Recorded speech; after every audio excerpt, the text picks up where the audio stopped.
갈라디아서 3장 13절 말씀 한 절 말씀입니다. 갈라디아서 3장 13절 말씀입니다. 신약 제가 가진 성경으로 304쪽에 있습니다. 갈라디아서 3장 13절 말씀 한 절 말씀 보도록 합시다.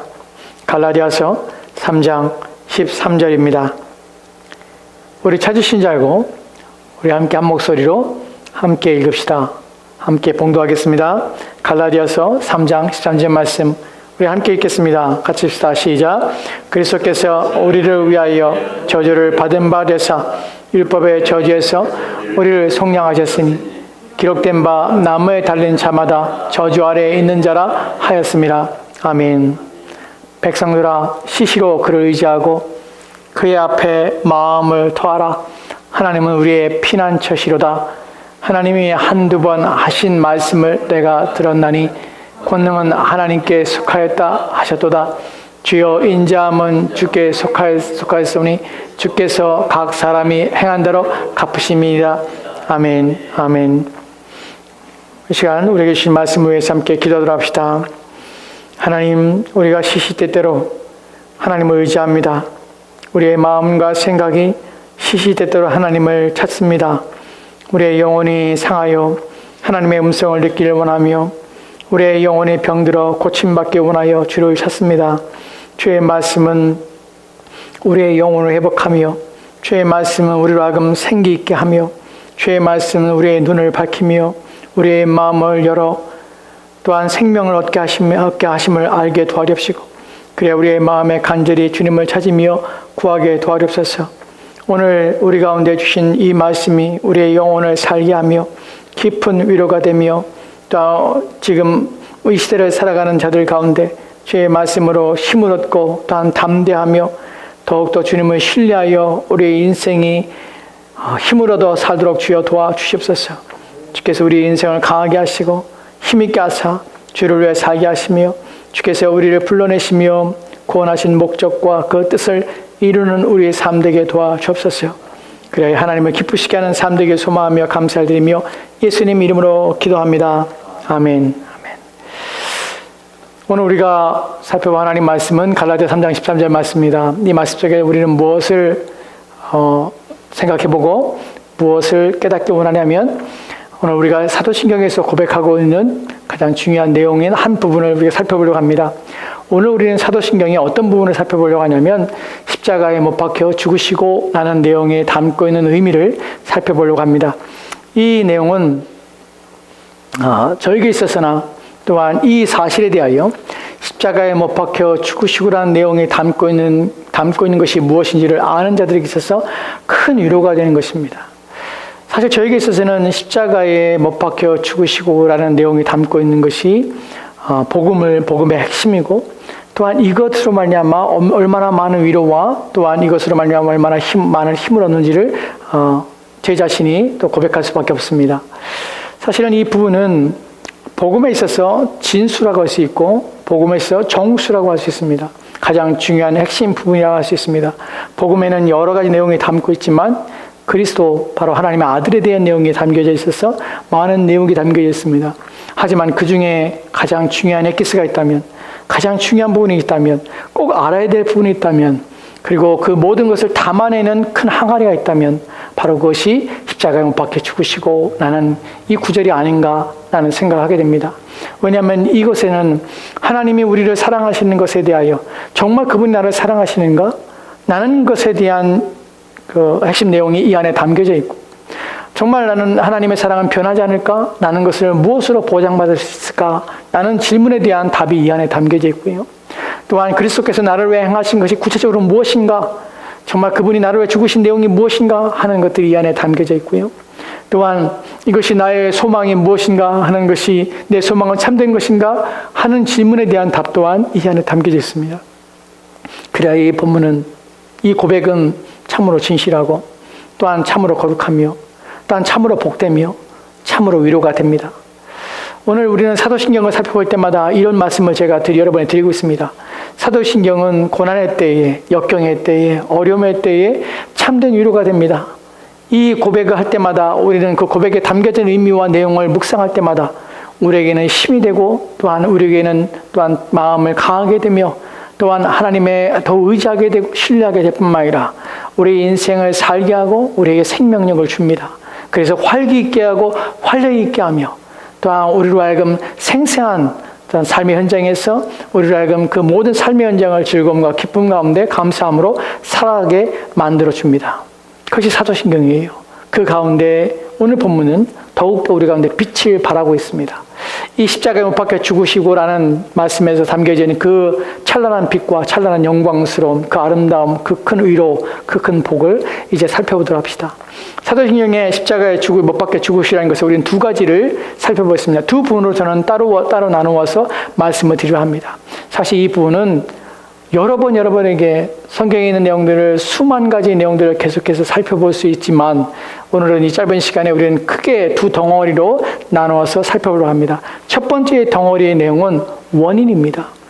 원인이라는 것을 생각해 보십시다. 십자가에 못 박혀 죽으시는 원인이 무엇일까? 예수 그리스도께 십자가에 왜 죽으셨을까라는 부분에서 그 원인은 무엇일까라는 것이 여기서 우리가 살펴볼 십자가의 내용 속에서 십자가에 못 박혀 죽으시고라는 내용 속에서 우리는 예수 그리스도는 왜 다른 방식이 아니라 다른 방법이 아니라 왜 십자가에 죽으심이 특별한 의미가 있는가를 생각해 보는 것입니다. 왜 이것은 특별한 의미가 있는 것인가? 그 죽음의 원인에 있어서 특별한 의미가 있는가? 또 이 십자가라는 십자가 가지고 있는 것에서 우리는 특별한 의미가 담겨져 있는가 하는 부분이에요. 특별한가? 십자가는 특별한가? 왜 십자가에 죽으셔야 되는가 하는 부분이에요. 첫 번째 원인에 대해서 살펴봅시다. 왜 예수 그리스도는 십자가에 죽으셔야 됩니까? 원인, 누가 그를 죽음의 십자가에 죽게 하셨습니까? 라는 차원이에요. 우리는 여기서 중요한 첫 번째의 시작을 마태복음 27장에서 시작을 합니다. 27장 22절 말씀에는 예수님 십자가에 죽게 된 원인이 나옵니다. 같이 읽을까요? 같이 읽읍시다. 시작.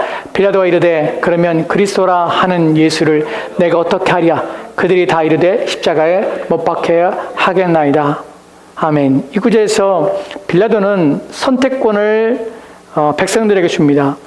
대제사장들과 또한 서기관들에 의해서 이제 고소되어서 빌라도 앞에 섰을 때에 빌라도는 예수님을 놓으려 합니다. 왜냐하면 그분이 죄가 없기 때문에 그래요. 빌라도가 선해서가 아니에요. 빌라도가 착해서가 아니에요. 그에게 고소할 내용들이 없기 때문에 그래요. 그리고 대제사장들과 서기관들과 백성들이 고소할 때 그들이 어떤 마음으로 예수님을 지금 법정에 세워서 정죄를 하려는지에 대해서 빌라도는 알기 때문에 그래요. 그래서 예수님을 때려서 놓겠다고도 합니다. 그리고 또 다른 방법을 쓰는데 그 방법 중에 하나가 무엇이냐면 명절날에 죄인 중에 한 사람을 놓아주는 것이에요. 죄를 용서해 주는 것이에요. 그것이 그 당시에 있었던 정례는 아니지만 그 당시에 있었던 관습이었습니다. 그래서 빌라도가 묻습니다. 너희 중에 바나바라는 사람이 있는데 그 바나바를 놓아주랴 아니면 예수를 놓아주랴 나누고 묻습니다. 그때 백성들은 예수님을 놓지 말고 바나바를 놓으라 하고 예수님에 대한 정죄합니다. 그때 그들이 이르되 십자가에 못 박혀야 되겠나이다 라고 예수님을 십자가에 못 박게 하려는 것이에요. 여기서 우리는 후에 왜 유대인들이 예수님 십자가에 못 박는 일들을 행하려 했는지를 나중에 살펴볼 것입니다. 여기 중요한 것은 유대인들은 한 마음으로 대제사장과 서기관들과 또한 관원들은 함께 백성들을 충동질하여서 함께 예수님을 십자가에 못 박는데 예수님을 십자가에 못 박게 하셨다는 것이에요. 예수님을 십자가에 못 박혀 죽게 되는 것입니다. 그러나 우리가 알게 된 것은 백성들과 또한 대제사장들과 또한 서기관들은 또한 관원들은 예수님이 십자가에 못 박을 때에 그들은 시기와 또한 질투와 또한 예수님에 대하여 그가 죄가 없음을 불구하고 죄를 뒤집어 써서 그 누명을 씌워서 죽게 합니다. 하지만 이 일에 있어서 십자가의 죽음에 있어서 더 중요한 부분을 성경에서 말하고 있다는 것을 우리는 살펴봐야 합니다. 이러한 부분은 십자가의 죽음의 원인이 무엇인지를 성경이 말하고 있는 것을 우리가 이해하며 또한 깨닫게 하는 데 있어서 이것을 모른다면 예수님 십자가의 죽음에 대하여 잘 모르는 것이에요. 지금부터는 더 중요한 내용을 들어가려 합니다. 이 부분은 여러분이 기억하셔야 되고 꼭 생각해야 될 부분입니다. 첫 번째 원인은 유대인들이었습니다. 그를 십자가에 못 박아 죽게 하려는 이유가 원인이 첫 번째 유대인이었습니다. 그러나 그것만으로 예수님 십자가에 못 박혀 죽은 것은 아니었습니다. 우리가 왜 첫 번째에서 머무르면 안 되는가 하는 부분에 있어서는 예수님의 죽음의 원인을 유대인만 돌리면 어떤 일이 벌어지게 되냐면 예수님은 단지 억울한 죽음을 죽으신 분이라는 것만 생각하게 된다는 것이에요. 이 부분이 많은 사람들이 복음에 있어서 복음이 무엇인지를 아는 데 있어서 참 많은 걸림돌이 됩니다. 사람들은 예수님 십자가에 못 박아 죽은 것이 유대인들이다. 그들의 시기 질투에 의해서 예수님은 의인은 죄가 없는 분이지만 십자가에 못 박아 죽으셨다. 예수님은 억울한 죽음을 당하셨다. 그래서 예수님을 억울한 죽음을 당한 불쌍한 의인으로 묘사하고 설명하라는 것들은 성경에 대한 복음을 왜곡하는 것입니다. 그것만이 아니라는 것이에요. 예수님은 어쩔 수 없이 죽은 것이 아니에요. 그들에서 피할 수 없는 죽음을 죽은 것이 아니에요. 예수님은 마지못해 죽거나 또한 예수님은 사람들이 떠밀려서 누명 씌우고 억울하게 피할 수 없어서 그 당시의 권세와 당시의 권력의 힘에 굴복한 상태로 그냥 죽은 것이 아니에요. 그것은 복음이 아닙니다. 더 중요한 내용이 있습니다. 그분의 죽음의 가장 큰 원인 중에 하나가 무엇이냐면 바로 그분 스스로가 이 죽음을 선택하셨다는 것이에요. 마태복음 20장 봅시다. 마태복음 20장 18절 19절 말씀입니다. 같이 보겠습니다. 시작. 보라, 우리가 예루살렘으로 끌려 올라가노니 인자가 대제사장들과 서기관들에게 넘겨짐에 그들이 죽이기로 결의하고 이방인들에게 넘겨주어 그를 조롱하며 채찍질하며 십자가에 못 박게 할 것이나 제3일에 살아내리라. 아멘. 누가 하는 말입니까? 예수님이 하신 말씀이에요. 예수님 뭐라고 말씀하십니까? 예수님께서는 보라, 우리가 예루살렘을 지금 올라간다 합니다. 예루살렘 올라가는 이유가 무엇입니까? 인자가 자신이 대제사장들과 서기관들에게 넘겨집니다. 그리고 죽이기로 결의된 그들이 예수님을 죽게 하는 것이에요. 이방인 소린 빌라도의 손에 넘겨주게 되어서 조롱하며 채찍질을 당하며 십자가에 못 박게 할 것이니 그리고 제3일에 살아나리라. 누가 하신 것입니까? 예수님은 이미 알고 계셨습니다. 그럼에도 불구하고 예루살렘에 올라가시는 것이에요. 왜 그렇습니까? 십자가에 못 박아 죽는 일을 당하시기 위해서 그러신 것이에요. 이미 그 일이 일어나기 전에 예수님은 자신이 어떠한 죽음을 당해야 할지를 알고 계신 것이에요. 그럼에도 불구하고 자기의 죽음이 어떠한지를 알면서 불구하고 예루살렘에 올라가시는 것이에요. 자기가 누구에게 넘겨질 것을 이미 알고 계신 것이에요. 그럼에도 불구하고 그분은 그 길을 가신 것이에요. 왜냐하면 그 길이 자신이 이 땅에 오신 목적이기 때문에 그래요. 여러분, 만약 우리가 십자가에 대해 생각할 때 유대인들이 예수님을 죽었습니다. 이방인 손에 넘겨 죽었습니다. 불의한 재판으로 예수님은 죽었습니다. 공권력의 폭거에 의해서 예수님은 죽으셨습니다. 라고만 이해한다면 예수님은 의로운 죽음, 그러나 연약하고 또한 그 공권력에 치여서 죽은 불쌍한 죽음라고만 생각한다는 것이, 여러분, 그것을 얼마나 복음을 비하시키는 것인지 모릅니다. 복음을 얼마나 헛되게 하는 것인지 모릅니다. 그렇지 않습니다. 예수님은 약해서 죽은 것이 아닙니다. 예수님은 힘이 없어 죽은 것이 아닙니다. 예수님께서는 자신을 변호하거나 방어할 수 있는 능력이 없어서 예수님 죽으신 것이 아닙니다. 왜냐하면 이 죽음은 예수님께서 자신을 내어주는 죽음이기 때문에 그렇습니다. 이 부분에 대하여 요한복음 10장에 17절과 18절 말씀 이렇게 기록된 것을 보게 됩니다. 같이 읽읍시다. 시작. 내가 내 목숨을 버리는 것은 그것을 내가 다시 얻기 위함이니 이로 말미암아 아버지께서 나를 사랑하시느니라. 이를 내게서 빼앗는 자가 있는 것이 아니라 내가 스스로 버리노라. 나는 버릴 권세도 있고 다시 얻을 권세도 있으니 이 계명은 내 아버지께서 받아노라 하시니라. 아멘. 여러분, 이 구절에서 우리는 예수님께서 십자가에 죽으신 원인에 대하여 분명한 그 원인이 누구인지 무엇인지를 알게 됩니다. 본문에 보면 내가 내 목숨을 버린다 합니다. 예수님께서 자신의 목숨을 버리시는 것이에요. 십자가에 달려 죽으신 것은 공권력에 굴복한 것이 아니에요. 힘이 없어 죽음이 아니에요. 어쩔 수 없이 죽음 앞에 떠밀려 죽는 죽음이 아니에요. 연약한 자가 의롭지만 정의롭지만 그 정의를 실현할 수 없는 자가 자신의 연약한 힘 때문에 의해서 떠밀려서 그들의 잘못된 고소에 또한 시기에 넘겨져서 의로운 죽음, 연약한 의로운 죽음이 아니라 예수님께서는 스스로 자기 목숨을 버리신 것이에요. 여러분, 무엇이 성경이 말하는 것 가운데 우리 가운데 이 복음이 가지고 있는 강력한 힘과 하나님의 사랑과 긍휼과 자비하심을 어디서 발견하게 되냐면 힘 있는 그분이 그 고난을 내려놓고 기꺼이 자신을 우리 가운데 내어주신다는 것이 복음이 되는 이유입니다. 복음이 왜 복된 소식이냐면 그 세상을 지으신 그분이, 세상을 지금도 붙잡고 계신 그분이, 세상에 유일하신 하나님이 그분이 자신을 내려놓으신 것이에요. 자신을 십자가에 주신 것이에요. 그래서 우리는 복음이 너무나 놀랍고 이것이 얼마나 탁월하며 이것이 얼마나 감격스러운 일을 우리는 이 사실을 통하여 우리가 갖게 되는 것이에요. 예수님께서는 내 목숨을 버립니다. 본문에 보면 뭐라고 말합니까? 이는 내가 목숨을 버리는 것은, 자기의 생명을 십자가에 죽게 하는 것은 이를 내게서 빼앗는 자가 있어서 하는 것이 아니라는 것이에요. 하나님의 생명을 빼앗을 수 있는 자가 없습니다.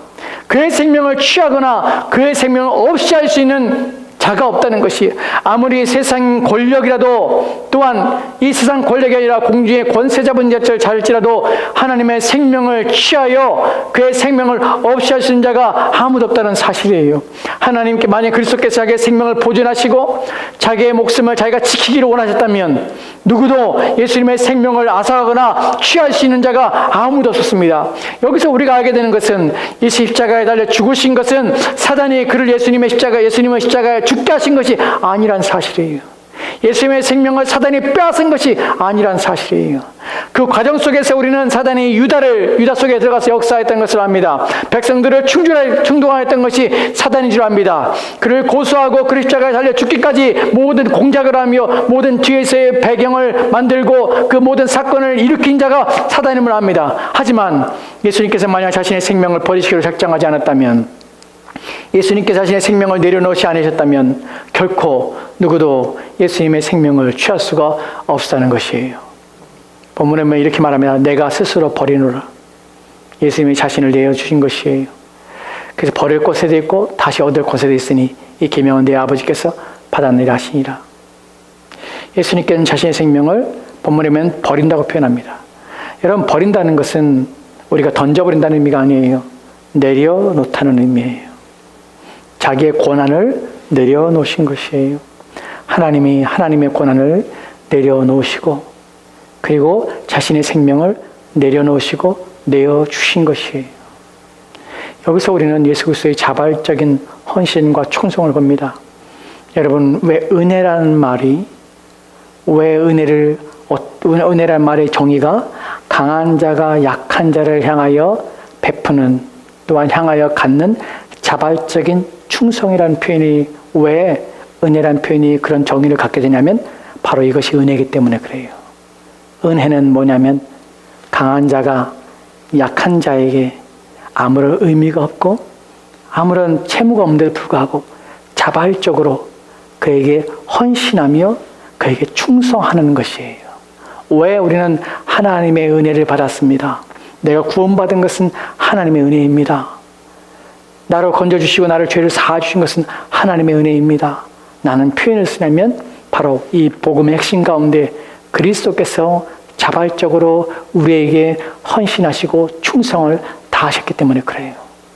그래서 우리는 이 은혜를 받은 것이, 여기서 우리는 왜 우리가 주님을 위해 살아야 합니까? 왜 우리는 그리스도의 것이 되어야 합니까? 그리스도의 것이 되는 것이 왜 복된 것입니까? 왜 우리는 우리의 삶 전부를 다해서 하나님을 기쁘시게 하는 삶을 살기 위해 애를 써야 됩니까? 나는 우리의 신앙의 동기가 무엇인지 이 본문에서 발견하게 되는 것이에요. 왜냐하면 강하신 그분이 보잘것없는 나, 하찮은 나, 미물 같은 나를 위하여 충성을 다하시고 헌신을 다하시고 온 삶을 불살라 나를 위하여 희생하셨기 때문에 우리는 이 사랑에 감동되어서 이 사랑 때문에 우리는 주님 앞에 충성하며 헌신하며 그분을 사랑하지 않을 수가 없는 것입니다. 이것이 복음이 우리 마음에서 역사하는 힘입니다. 왜 진정한 복음을 만난 자들이, 왜 복음 앞에 진정으로 서 있는 자들이, 왜 주님을 위하여 헌신하며 희생할 뿐만 아니라 왜 순교의 자리에도 기꺼이 가게 되냐면 바로 이 사랑 때문에 견딜 수 없고 이 사랑이 자신의 마음을 불태워 나도 그 강하신 하나님 앞에 온 힘을 다하여 충성스럽게 살고자 하는 그리스도의 충성스러움이 나 또한 그분을 닮아서 나도 그분에게 충성하고 싶은 그 온 마음 때문에, 그 열심 때문에, 그 열정 때문에 주를 위하여 살고자 하는 것입니다. 여러분, 그리스도만큼 여러분 충성하고 계십니까? 그리스도께서 우리를 위하여 충성하시는 만큼 저와 여러분은 그리스도 앞에 그렇게 충성하십니까? 우리 이런 고민들을 해봐야 합니다. 그러나 여기서 그 원인이 끝이 아닙니다. 우리는 이것이 하나님의 은혜요 하나님의 사랑임을 고백합니다. 왜냐하면 이 모든 일에 있어서 성부 하나님께서 이 모든 일에 주관자여 계획하신 분이라는 사실을 알기 때문에 그래요. 이것까지만 아는 것은 충분하지 않습니다. 유대인들의 원인입니다. 하지만 그것이 전부가 아닙니다. 왜냐하면 그것만 안다면 우리는 연약한 의로운 자의 죽음으로 복음을 비하시키기 때문에 그래요. 복음을 하찮게 만들기 때문에 그래요. 그리스도께서 자발적으로 했습니다. 너무나 감사하고 복된 일입니다. 그래 우리 또한 그리스도를 닮아서 그분의 충성스러움 같이 그분 앞에 충성하며 살고자 합니다. 그러나 그 충성스러움을 간다 할지라도 그 충성스러움의 이유와 목적이 단지 성부 하나님을 위하여 그분 앞에 빚을 갚고 또한 그분의 진노를 누그르시기 위하여 그분께서는 노하시기 때문에 그분을 피하기 위한 수단으로만 이 일을 우리가 이해한다면 성부 하나님을 우리가 오해하게 됩니다. 그렇지 않다는 것이에요. 우리는 또다시 우리의 구원에 있어서 얼마나 많은 일들이 관여되었고 얼마나 많은 우리가 알지 못하는 신비로운 일들이 안에 가득한 일을 살펴봐야 합니다. 그 가운데 누가 계시냐면 성부 하나님이 계시는 것이에요. 이에 있어서 요한복음 3장 17절 말씀에는 이렇게 기록된 것을 보게 됩니다. 같이 읽겠습니다. 시작. 하나님이 그 아들을 세상에 보내신 것은 세상을 심판하려 하심이 아니요 그로 말미암아 세상의 구원을 받게 하려 하심이라. 아멘. 아멘. 이 앞에 있는 구절은 우리가 너무나 잘 아는 구절이지요. 하나님이 세상을 이처럼 사랑하사 독생자를 주었으니 이는 저를 믿는 자마다 멸망치 않고 영생을 얻게 하심이라.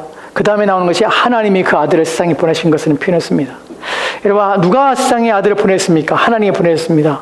하나님이 보내셨다는 것이 단순히 아들을 예수 그리스도 땅에 보냈다는 것만을 표현하기 위한 것이 아니라 그 보내신 목적이 뭐냐면 세상을 심판하게 하심이 아니라는 것이에요. 세상을 심판하게 하시는 것이 아니라는 사실은 그분을 아들을 통하여 세상을 구원하신다는 것이에요. 그 세상을 구원하는 어떤 방식으로 하냐면 십자가의 아들의 죽음을 통하여서 그 죽음의 결과로서 세상의 모든 사람의 멸망을 받지 않냐고 그들을 구원하게 이루는 것이에요. 그것을 누가 계획하십니까? 누가 그렇게 하기 위해서 아들의 세상에 보내신 것입니까? 바로 성부 하나님께서 일을 하셨다는 것이. 우리는 아들을 용서하는 분이시고 하나님은 진노하시는 분이라는 착각을 버려야 합니다. 우리 성부 하나님께서는 진노하시지만 그 진노를 그것을 자신 가운데 치우기 위하여 그 진노를 누구로뜨기 위해서 누구를 보내시냐면 그 아들을 보내신 것이에요. 강요가 아니라 또는 억압이 아니라 이 하나님의 성부 하나님의 계획 속에서 아들 하나님이신 성자 하나님은 그 계획 속에 자신을 들이시기로 자원하신 것이에요. 그리고 성령 하나님께서는 이 구원을 우리 가운데 듣게 하시고 알게 하시고 믿게 하시고 또한 변화되게 하신 것이 바로 우리 구원은 이런 삼위 하나님의 역사입니다.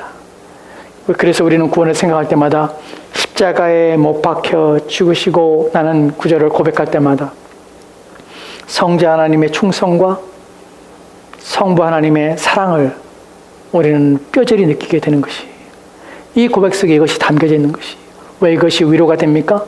왜냐하면 하나님이 우리를 얼마나 사랑하시냐는 것이죠. 우리를 사랑하여서 더 이상 방법이 없는 우리를 우리의 죄에서 건져낼 수 있는 하나님의 진노와 형벌에서 벗어날 수 없는 그래서 우리에게는 고칠 수 없으며 치유할 수 없는 치명적인 병에 걸린 우리에게 하나님께서는 우리를 위하여 자신의 아들을 보내시기로 작정하시고 그 작정 가운데 자신의 아들을 보내셔서 십자가에 죽게 하시는 그 사랑을 우리 가운데 보이셨고 확증하셨고 증명하신 것이에요. 이것이 우리 가운데 큰 위로가 됩니다. 그리고 이 사랑을 받았기 때문에 험한 세월을 지난다 할지라도 우리 인생의 폭풍과 같이 또한 끊임없는 폭우가 같이 쏟아지는 이 절망스러운 상황이 우리 가운데 있을지라도 우리는 이 십자가를 생각할 때마다 십자가에 담겨져 있는 그리스도의 충성과 헌신과 또한 그를 죽기까지 우리를 사랑하신 하나님의 사랑을 생각할 때마다 우리가 어떠한 상황에 처했든지 어떤 위기 가운데 있을지라도 하나님의 그 사랑에서 우리를 누구도 끊을 수 없으며 또한 그리스도 말미암아 우리 가운데 주신 이 구원이 결코 흔들릴 수 없다는 사실을 우리는 확신하게 되는 것이에요. 그래서 우리는 두려움 없이 염려 없이 우리의 인생의 날들 속에서 하나님의 이 끊임없는 사랑과 은혜가 지속될 것을 우리는 압니다. 왜냐하면 자신의 아들을 우리를 위해 십자가에 죽게 하신 그분이 다른 어떤 것들도 우리를 위해서 아끼지 않을 것을 알기 때문에 그래요. 다른 어떤 것들도 우리의 구원을 위하여 우리의 영혼을 위하여 결코 아끼지 않으며 우리의 모든 일들을 위하여 애쓰며 수고하여 우리를 온전히 구원하실 것을 믿기 때문에 그렇습니다. 이것이 첫 번째 원인이에요. 누가 그리스도를 십자가에 죽게 하셨습니까? 이제 두 번째 내용으로 넘어갑시다. 제가 첫 번째 원인과 또한 이제 왜 십자가냐는 것이죠. 다른 많은 방식이 있습니다. 방법이 있습니다. 유대인들에게는 하나님에 대하여 모욕하며 또한 하나님의 참남하다는 죄를 지은 자들에 의하여 돌을 던져서 죽일 수 있는 사용법이 있었습니다. 그런데 그들은 그렇게 하지 않습니다. 그리고 십자가에 달 죽게 합니다. 칼에 맞아 죽을 수 있습니다. 또한 심지어는 성경 복음서에 보면은 예수님을 몰아붙여서 낭떠러지 가까이 가지 몰아붙이는 장면이 나옵니다. 그들은 예수님을 낭떠러지에 밀어 떨어쳐서 죽일 수 있는 방법이 있었습니다. 그런데 그렇게 하지 않습니다. 왜 십자가라는 것이죠. 십자가에 대한 부분을 생각할 때 저와 여러분들이 주의할 것이 무엇이냐면 착각에 빠지면 안 된다는 것이에요. 잘못된 방향에 초점을 맞추면 안 된다는 것이에요. 대부분 사람들이 십자가 생각할 때 잘못된 방법과 잘못된 방향에 십자가의 방식에 대하여 초점을 맞춥니다. 그 잘못된 초점이 무엇이냐면 바로 십자가의 죽음을, 십자가라는 것을 로마의 형벌의 한 축으로 로마가 당시 행했던 형벌의 처형의 장소로서 말하고 이해하는 것이에요. 여러분 역사적으로 맞습니다. 당시 십자가형은 로마 사람들이 그 당시에 악한 죄인들에 대하여 그들을 그 형벌로서 택하여 그들이 가하도록 한 것이 바로 십자가의 죽음입니다. 많은 사람들이 당시에 십자가에 죽었습니다. 십자가 형벌은 가혹해서 로마인들에게 있어서는 그 형벌을 로마인들에게 결코 주지 않기를 원하였습니다. 십자가에 달려 죽는 자들은 가장 잔혹한 형벌이기 때문에 가장 잔혹한 범죄자여야 합니다. 근데 십자가에 죽을 때에 사람들은 두 가지의 경우에 십자가에 달려 죽게 합니다. 첫 번째는 국가를 전복시키려는 의도를 가지고 있는 정치범에 의해서 그런 사람들에게서는 사형의 제도로서 십자가 형벌이 따랐습니다.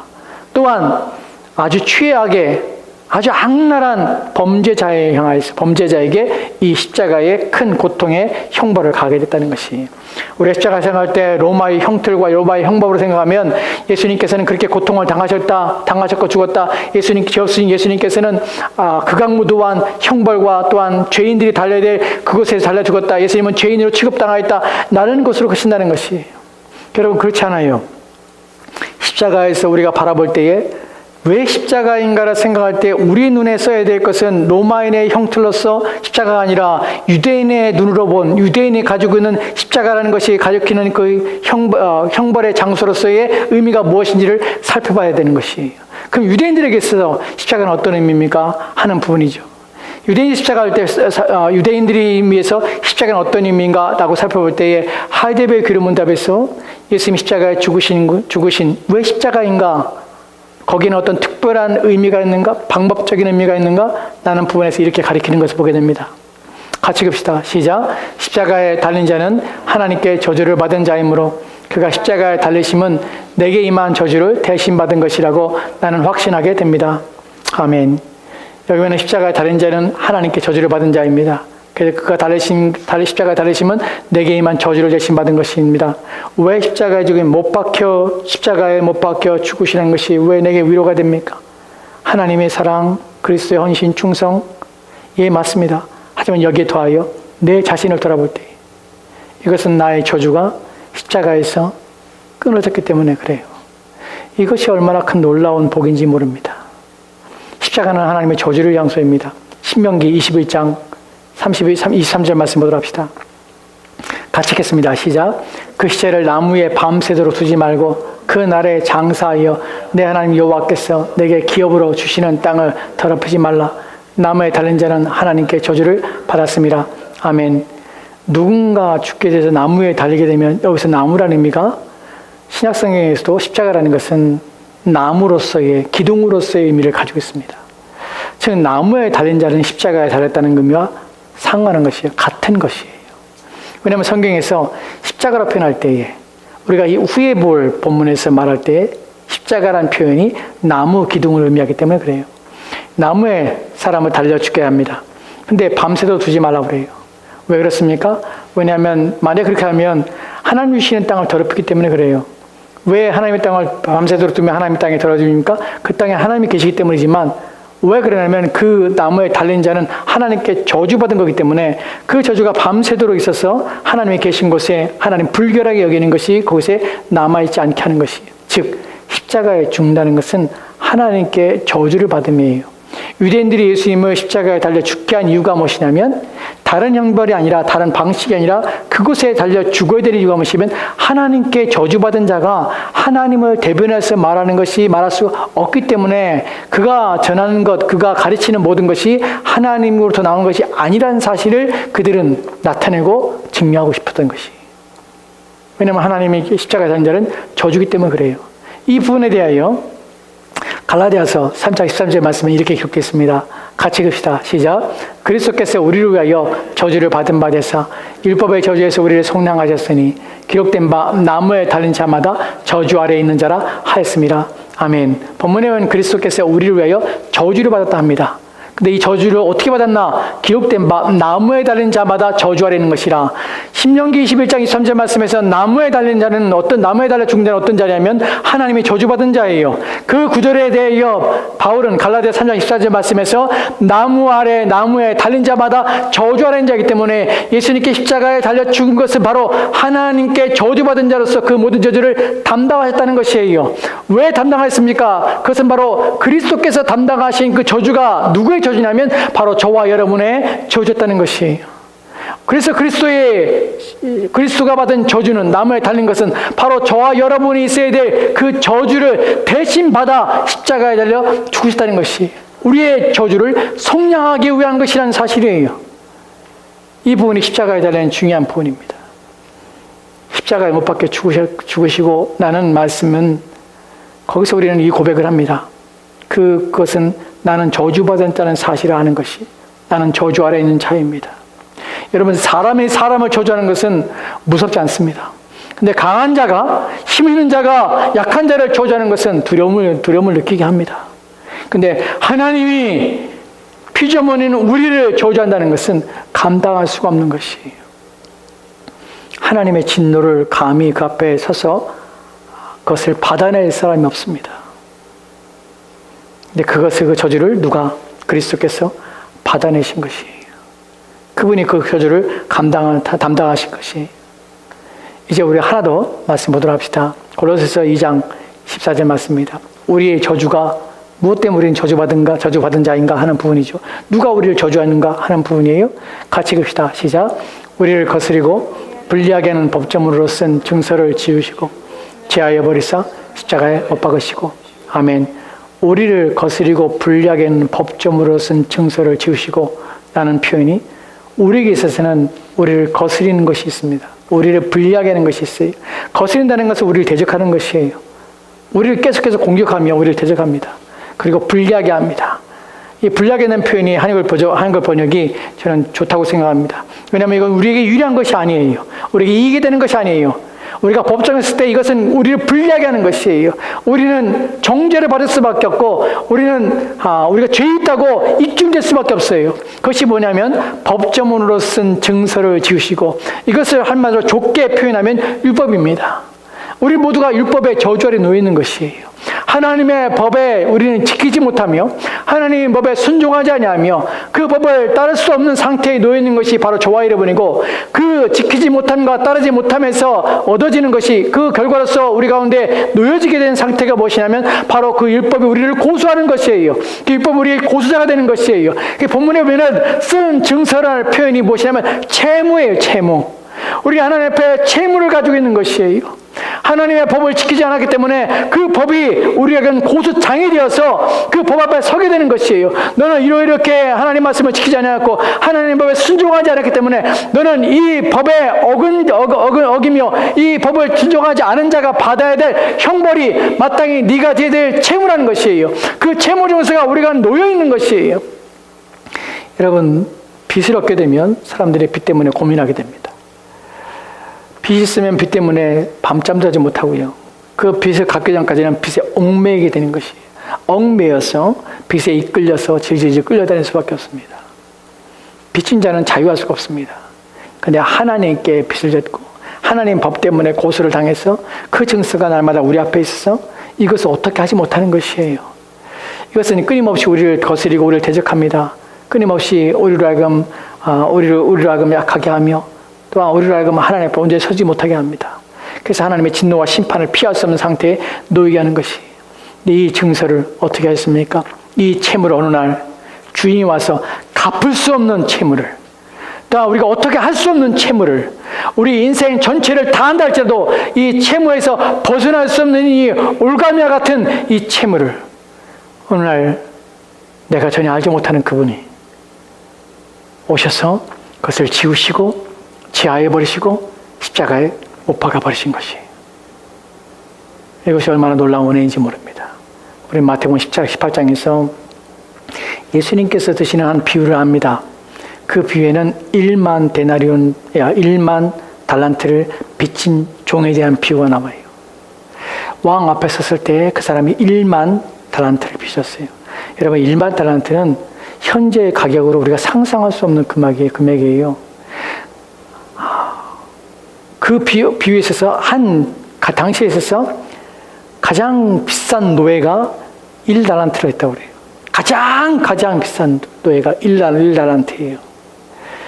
그리고 당시에 하루 품삯이 1데나리온인데 그 품삯에 평생 노동한다고 해서 1달란트를 갚을 수가 없을 정도예요.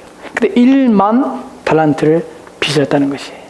여러분, 1만 달란트라는 표현이 담아내고 있는 것이 무엇이냐면 갚을 수가 없어요. 그 빚에서 벗어날 수가 없어요.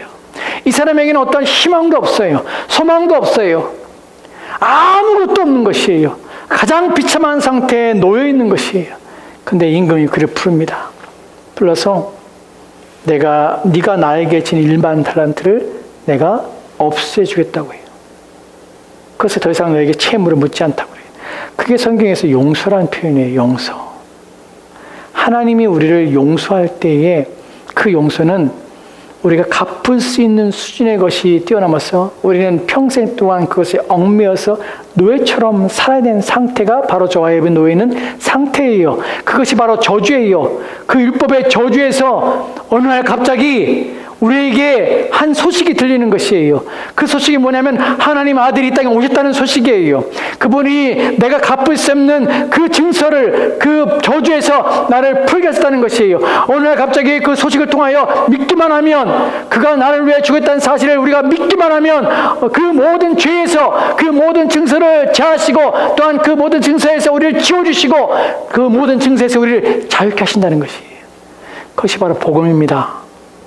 그것이 바로 우리가 고백하는 십자가에 못 박혀 죽으시고가 담고 있는 내용입니다. 이것이 얼마나 큰 복됨입니까?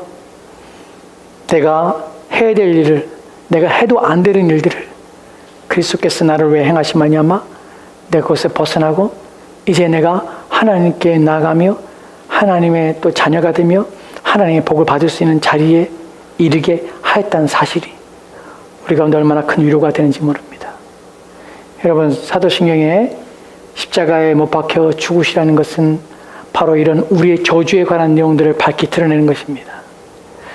예수 그리스도께서는 그냥 죽으신 것이 아닙니다.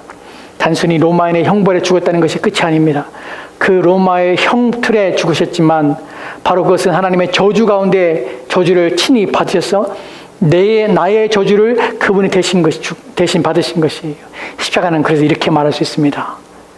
그분의 죽으심은 그는 나를 위해 죽으셨고 그분은 나의 저주를 당하신 것이에요. 나의 죽음과 나의 저주를 당하셨기 때문에 십자가는 나에게 언제나 복이며 언제나 위로이며 언제나 큰 힘이 됩니다. 왜냐하면 우리는 이제 더 이상 어떤 것들도 우리를 정죄하거나 더 이상 어떤 것들 책임도 우리는 하나님 앞에 지게 될 것이 없기 때문에 그래요. 그 성경에 우리는 자유자라고 표현합니다. 우리는 자유인입니다. 무엇에 자유입니까? 하나님에 있어서 하나님의 형벌과 진노에 있어서 이제 자유하고 더 이상 정죄가 없기 때문에 우리는 해방되어서 자유자가 된 것이에요. 그것이 저와 여러분의 상태인 것입니다. 여러분, 이것이 우리의 인생에서 얼마나 큰 놀라운 복이기 때문에 우리는 언제나 어느 때나 우리 어떤 상황에 있어도 더 이상 우리 가운데는 사람이 아니라 하나님께 더 높으신 하나님 앞에, 온 생의 주인이신 하나님 앞에 어떠한 채무도 우리가 남아있지 않기 때문에, 그리스도께서 그 모든 채무를 다 담당하셨기 때문에 어느 순간에도 우리는 하나님 앞에 나갈 수 있으며 그분이 부르실 때 두려움 없이 그분 앞에 갈 수가 있는 것이, 이것이 십자가에서 주시는 큰 은혜입니다. 저와 여러분은 하나님 은혜 안에 있습니다. 저와 여러분은 이제 하나님 앞에 두려워 나가지 않습니다. 그분의 사랑을 받으며 또한 그분 앞에 가는 것을 기뻐할 수 있으며 즐거워할 수 있습니다. 더 이상 하나님을 피하거나 또한 하나님의 우리를 외면하거나 하나님의 사랑에서 끊어질 것을 고민하지 않아도 됩니다. 왜냐하면 그리스도께서 그 모든 일들을 다 해결하셨기 때문에 그렇습니다. 여기서 오는 자유함들이, 여기서 오는 기쁨들이 저와 여러분의 마음에 이 복음을 인하여서, 이 고백을 인하여서 넘쳐나고 또한 회복되어야 합니다. 부디 그리스도께서 십자가에 못 박혔다는 사실을 기억하시고 이제 그 은혜와 그 사랑이 얼마나 큰지 알아. 이제 우리가 얼마나 자유케 된 자이며 하나님의 은혜와 사랑을 받을 수 있는 자리에 서는지를 기억하여 오직 주 앞에 감사하며 기뻐하며 즐거워합시다. 같이 기도하겠습니다.